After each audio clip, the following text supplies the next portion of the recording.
मध्य प्रदेश के मुख्यमंत्री शिवराज सिंह चौहान इंदौर में आयोजित इंदौर और उज्जैन संभाग की कानून व्यवस्था की समीक्षा बैठक में शामिल हुए। यहां मुख्यमंत्री ने कड़े शब्दों में कहा कि देश के खिलाफ गतिविधियां करने वालों और ऐसी सोच रखने वालों को कुचल दिया जाएगा। ऐसे लोगों को कतई बर्दाश्त नहीं किया जाएगा। सीएम ने पुलिस को फ्री हैंड देते हुए तत्काल ऐसे लोगों पर नकेल कसने के आदेश दे दिए। देशद्रोहियों को सीएम शिवराज की चेतावनी। इनको किसी भी कीमत पर बर्दाश्त नहीं किया जाएगा।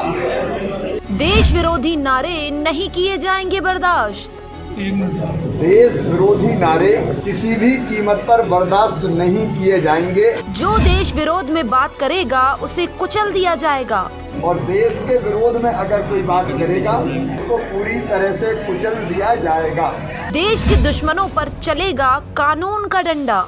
एक और कड़ा कानून हम बना रहे हैं। मुख्यमंत्री शिवराज सिंह चौहान गुरुवार को इंदौर और उज्जैन संभाग की कानून व्यवस्था की समीक्षा बैठक में शामिल हुए थे।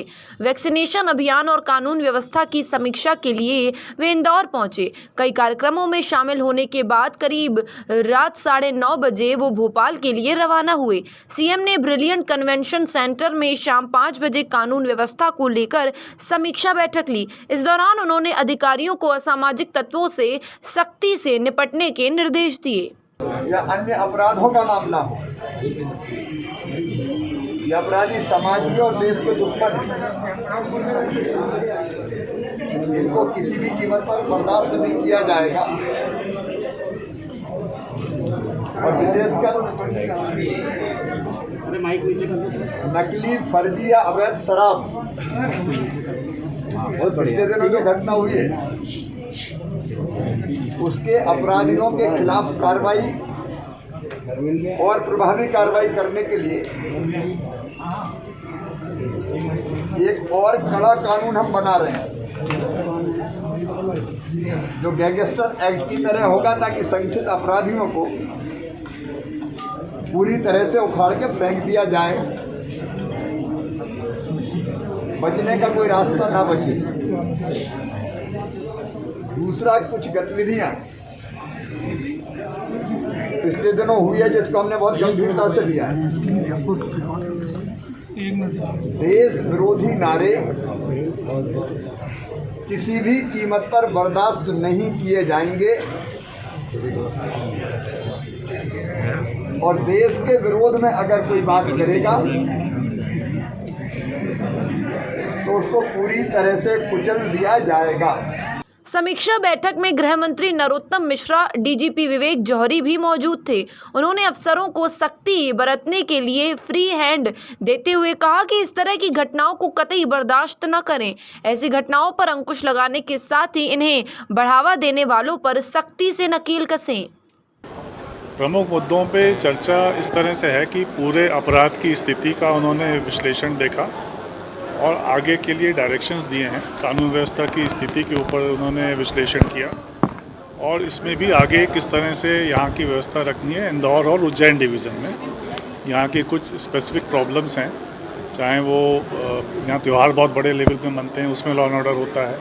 यहाँ कई तरह की क्राइम्स की समस्याएँ हैं, चाहे वो नारकोटिक्स से रिलेटेड हो, चाहे अफीम से रिलेटेड हो, चाहे शराब से रिलेटेड हो।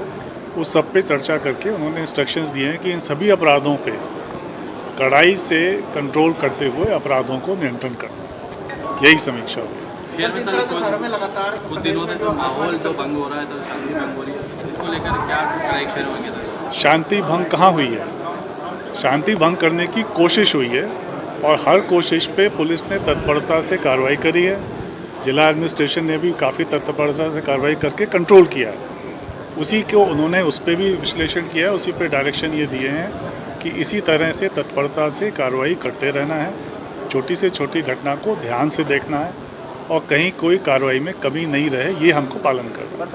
सर कहीं ना कहीं सिस्टम फेल ही हुआ है सर, आपको नहीं लगता? सर रीगल पे प्रदर्शन हो गया, उसके बाद में सर एक दूसरी जगह पे प्रदर्शन हो गया, उज्जैन में हो गया, तो सर कहीं ना कहीं आईबी इस चीज को मतलब पकड़ नहीं पाई या सर उसको मतलब देखिए पता ऐसा नहीं चला है, समय पे? नहीं, पब्लिक जब इकट्ठा होती है और अलग अलग जगह से आके इकट्ठा होती है तो वो तो हो जाती है। या तो हम कर्फ्यू लगा के रखें क्या? अब वो कोविड का समय तो नहीं है जिसमें हमारे रिस्ट्रिक्शंस थे, तो यदि वो बिना अनुमति के इकट्ठा होते हैं तो उस पर उस तरह से कार्रवाई की जाती है, उनको उस वक्त रोका जाता है, तो उन पर अपराध भी दर्ज होता है, उनकी गिरफ्तारी। नहीं, ऐसा नहीं है, मॉनिटरिंग लगातार चलती है। इनफैक्ट सोशल मीडिया से काफ़ी हेल्प मिलती है हम लोगों को, काफ़ी खबरें उसमें आ जाती हैं हमें, और उसी हिसाब से हम अपनी तैयारी करते हैं कि यदि लोग इकट्ठा हो रहे हैं या हो गए हैं तो कैसे कार्रवाई करना है, उसी पे मेरे हिसाब से तो ये है। बदलाव की क्या ज़रूरत है इसमें? क्या यहाँ पे अपराधियों के खिलाफ कार्रवाई नहीं हो रही है? बता दें कि इंदौर में ही एक चूड़ी वाले की पिटाई मामले और उज्जैन में लगाए गए नारों की घटनाओं ने सांप्रदायिक रूप ले लिया। हालांकि पुलिस ने त्वरित कार्यवाही करते हुए स्थिति पर काबू पा लिया और दोषियों को गिरफ्तार कर लिया। इंदौर से जितेंद्र चौहान की रिपोर्ट।